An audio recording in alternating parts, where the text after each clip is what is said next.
All right, for this lab, we're gonna pull the toy car with rope, and that's gonna basically act like the force pulling on our toy car. And we're gonna go use the 1 meter long string that you didn't cut yet, so go grab that. And we're not gonna cut it, we're gonna use the full meter. But what we do need to do is tie those loop knots at each end.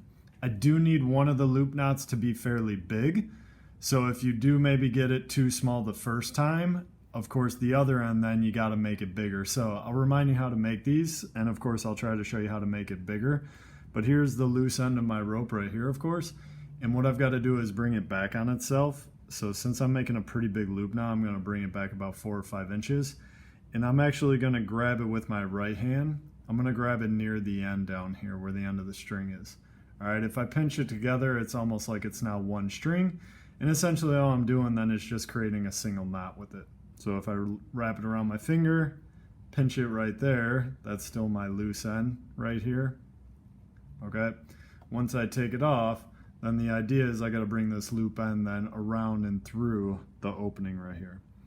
All right, it is kind of tricky if your string starts to kind of unloop like mine is right now. It's making it a little bit harder. But when you do get it through, you'll kind of see that it's very similar to just a normal knot if it were one string.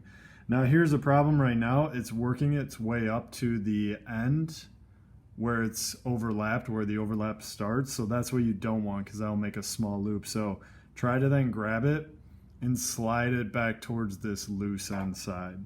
As much as possible, the better. So you can see now I'm more towards this end. And of course that now has created a pretty big loop for me. All right, just to be safe, this is probably the smallest you want your big loop to be. So like I said, if you make the first one smaller than this, take your time and make your next one a little bit bigger. Maybe don't tighten this until you know for sure it's going to be a big one. All right, here's why we want it to be a big one. We're going to connect it to the cart, and it's really easy with the big one. If you turn the car upside down and push the tire out, you can wrap it around this tire. It's on the axle now.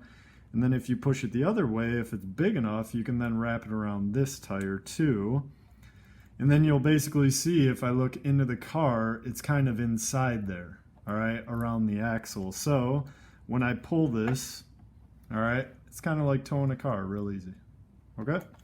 All right, so this is how you're gonna connect it to the car. Again, this is beautiful because when we do our next lab, you can just undo it and it's ready to go for the next lab, okay? So make a big one like this. The rest of the setup, besides it being attached to the cart, just look at the diagram in the picture. Hope it helped, guys. Good luck.